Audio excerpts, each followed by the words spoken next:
Hello everybody, this is The Horror Sickness and I'm back with part 3 of my horror collection overview.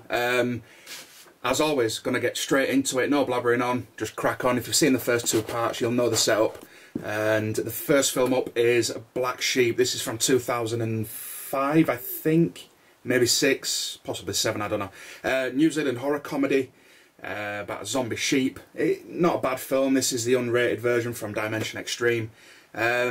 I get the feeling with this film that it probably would have been funnier if I'd have been a Kiwi. It just seems that a lot of what is funny about this film is a bit of a kind of inside joke. It's still a decent enough kind of horror comedy, but I think if you are from New Zealand, you probably get a lot more of what's going on in the film. But I don't know, possibly not. It's probably just me. Here we go, Black Sleep.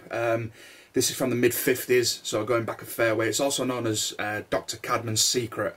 This is about a mad scientist who kidnaps people and cuts into their brains, basically so that he can find a cure for his wife's brain tumour.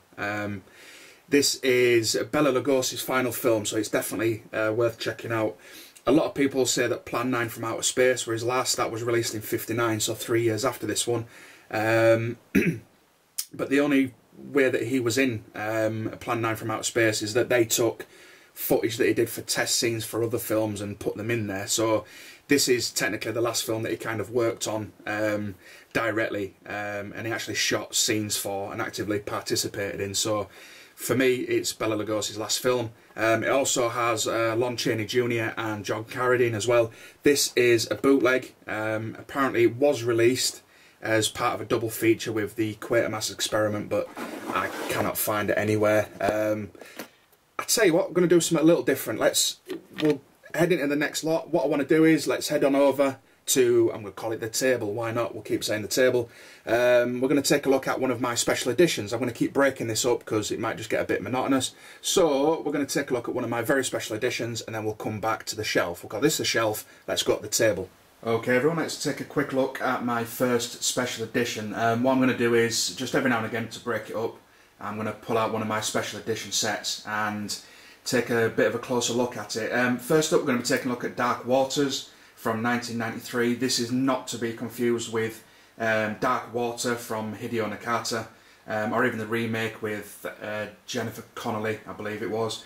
This is Dark Waters, also known as Dead Waters, and it's from a director called Mario Bino.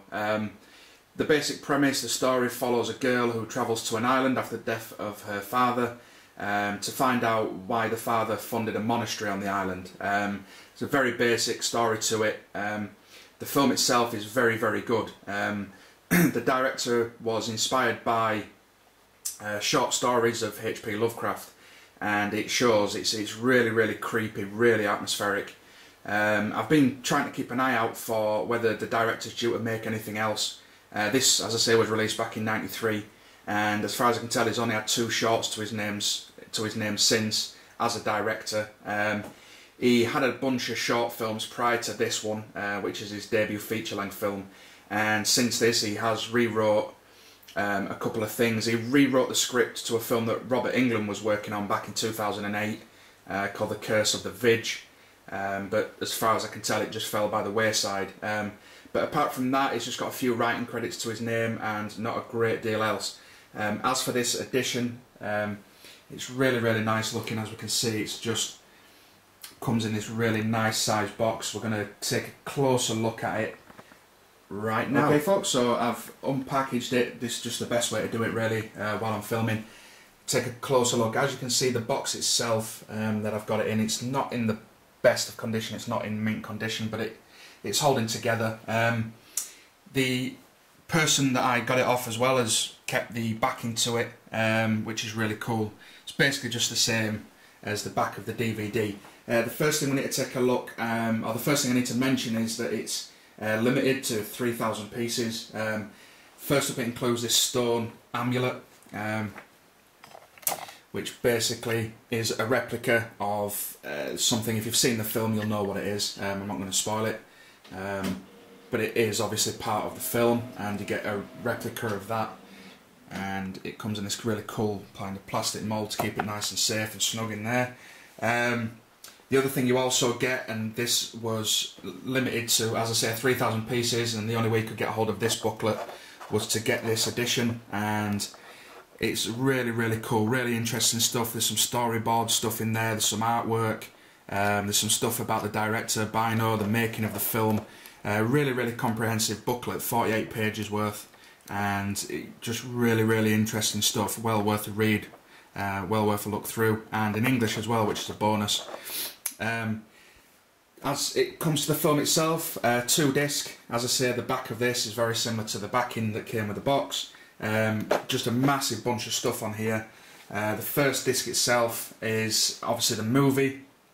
There's interviews with the director Mario Bino and a few other people, commentaries, bloopers behind the scenes. There's a making of featurette. There's an intro from the director as well. It's really packed in on that first disc.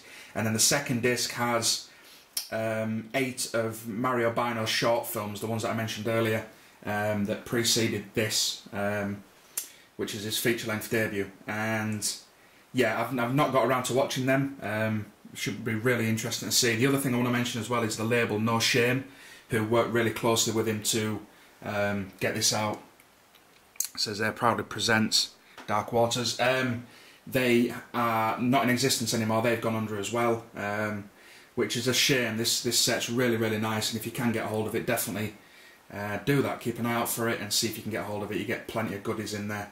Lovely set, really good movie, definitely check it out. And that's it, let's get back to the shelves, folks. This was Dark Waters. Yeah, so there you go, that is a first look at one of my special editions. That's Dark Waters. As I say, if you can manage to find a copy of that, definitely try and check it out. Really good film, and hopefully the guy kind of pops back up again. I'd like to see something else by him. But yeah, let's just head straight back into this. This is Blade from the late 90s. I like the first Blade, really stylish. Some places it's kind of style over matter, but still a decent enough film, and it's a bit of a bonus that Wesley Snipes isn't completely terrible in this one.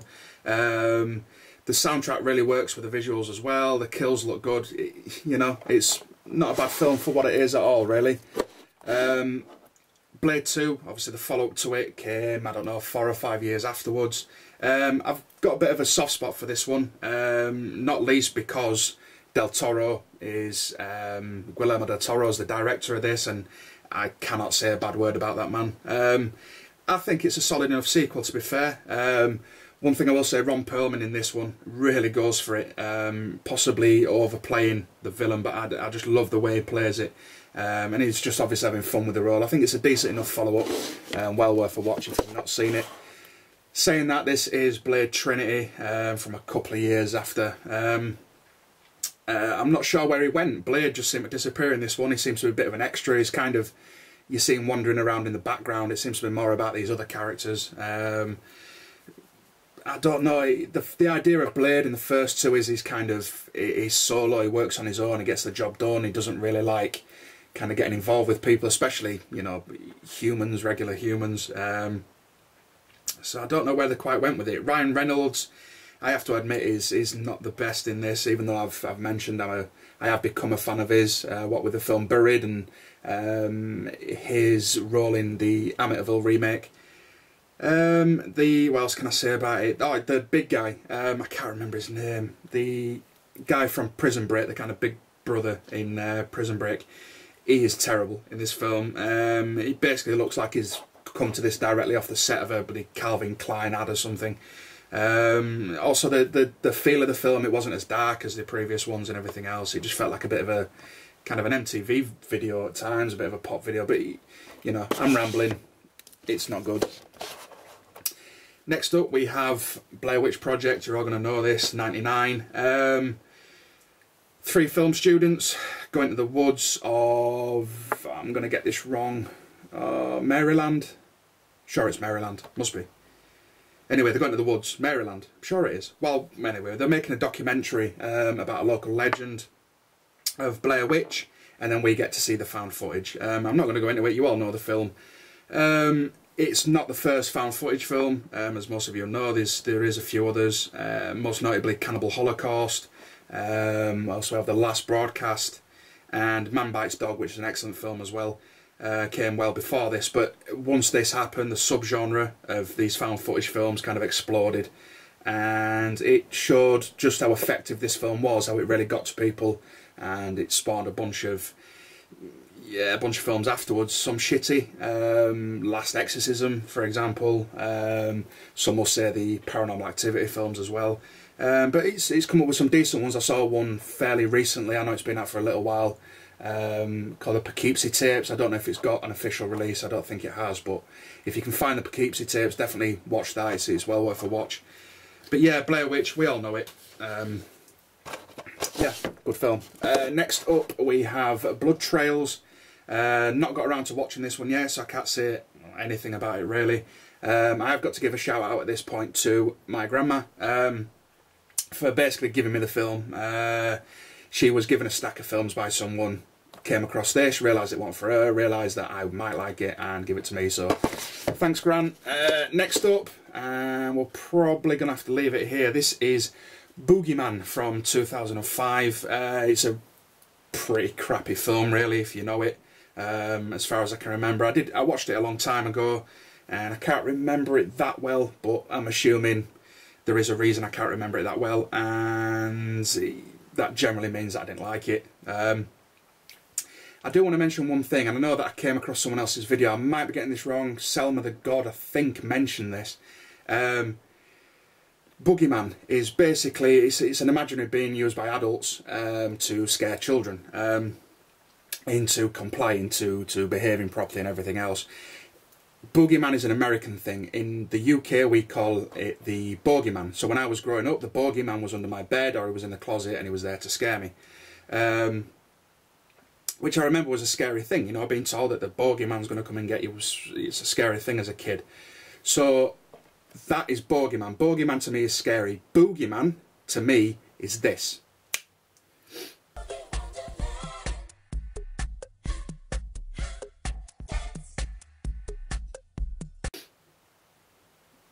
Which is just as scary. We're going to leave it there, and that is going to be the end of part 3. That might give you a clue just there as to what film is going to be at the beginning of part 4. But I'm going to try and cut this short. Thank you very much for watching, everyone. If you haven't already, please go back and check out the last 2 episodes. And that's it. This has been The Horror Sickness. Stay sick in the head.